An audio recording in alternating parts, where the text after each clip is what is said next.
Bien, más temprano, cuando abrimos en el noticiero de Teletarde, estábamos hablando de Afganistán.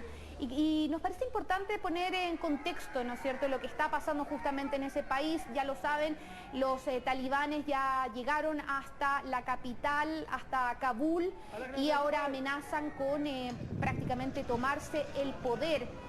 Para conocer en específico cómo se llegó a este punto luego de 20 años de guerra, Estados Unidos, la guerra más larga para Estados Unidos en su historia. Tomamos contacto con Alberto Rojas, él es director del Observatorio de Asuntos Internacionales de la Universidad Finisterra. ¿Cómo estás, Alberto? Muchas gracias por este contacto.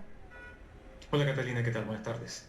Buenas tardes. Bueno, primero que todo, Alberto, preguntarte cómo se llega a este punto que parece de no retorno en Afganistán, considerando que ha sido una guerra de 20 años, se han invertido miles de millones de dólares, y lo que también llama la atención es que los talibanes son alrededor de 70.000 en cuanto a número, y los que están combatiendo por el gobierno son alrededor de 300.000. O sea, hay una diferencia importante de número, pero aún así esto parece imparable. ¿Cómo se explica eso? Se explica básicamente porque durante estos 20 años el ejército y la policía afganos que Estados Unidos ayudó a entrenar y a equipar después de la caída de los talibanes en octubre de 2001, fue particularmente dependiente de la participación estadounidense, del apoyo en términos logísticos, en términos de mantenimiento a su equipo militar, en términos del poder aéreo que Estados Unidos le podía brindar, y también el trabajo, por ejemplo, con drones. Entonces, cuando el presidente Biden anuncia la retirada definitiva de Estados Unidos, todo ese equipamiento, toda asesoría se repliega y deja a las Fuerzas Armadas afganas sin ese apoyo, sin ese equipamiento, y eso lo debilita muchísimo.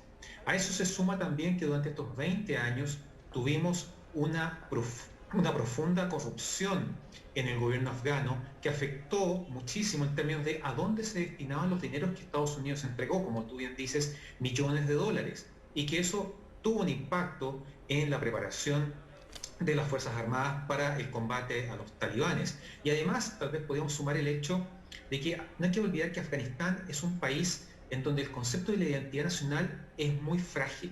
El concepto afgano es mucho más débil que el concepto de pertenecer a una provincia o a un grupo tribal.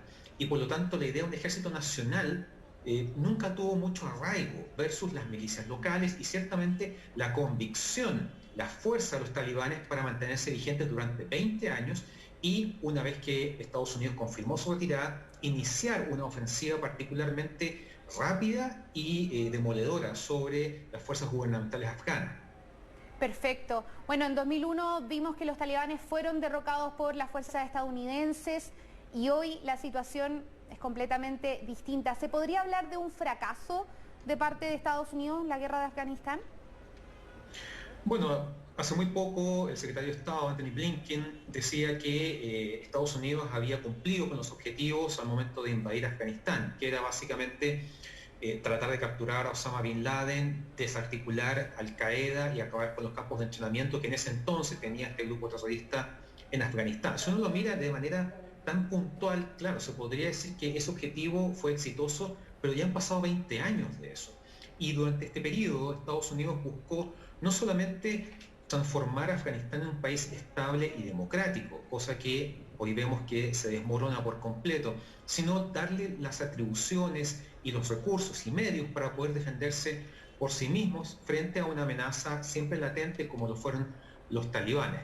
En ese aspecto, claramente aquí estamos frente a un fracaso de la gestión estadounidense que va a traer consecuencias no solamente para Afganistán, sino para el propio prestigio de Estados Unidos frente a muchos otros países que históricamente han contado con la idea de que Estados Unidos va a estar presente en caso de una crisis o una amenaza. De modo que es inevitable, y muchos medios ya se hacen cargo de eso, pensar o recordar lo que fue la retirada estadounidense al momento de la caída de Saigón, la antigua capital de Vietnam del Sur, en 1975. Bien, Alberto, así es. Y bueno, Estados Unidos hoy día también se ve en una situación bastante tensa porque además a esta hora está tratando de evacuar a personal diplomático desde el aeropuerto de Kabul y la situación está bastante complicada. Alberto, muchas gracias por este contacto y cualquier novedad vamos a estar en contacto porque seguimos muy pendientes de lo que está ocurriendo en Afganistán. Muchas gracias. Por supuesto, muchas gracias. Bien, Titi, con esa imagen nos despedimos entonces. Sí. Con los talibanes vamos a estar muy pendientes de lo que está ocurriendo. Estamos con nuestro equipo internacional constantemente actualizando toda la información y también en nuestro sitio web también puede informarse sobre esta y otras noticias del mundo en t13.c. 20 años de guerra, increíble. Y finalmente logran su objetivo de tomarse el país, los talibanes. Bueno, vamos a tener en Tele 13 una amplia cobertura. Muchas gracias, Cata, que estés bien. De nada, buenas tardes.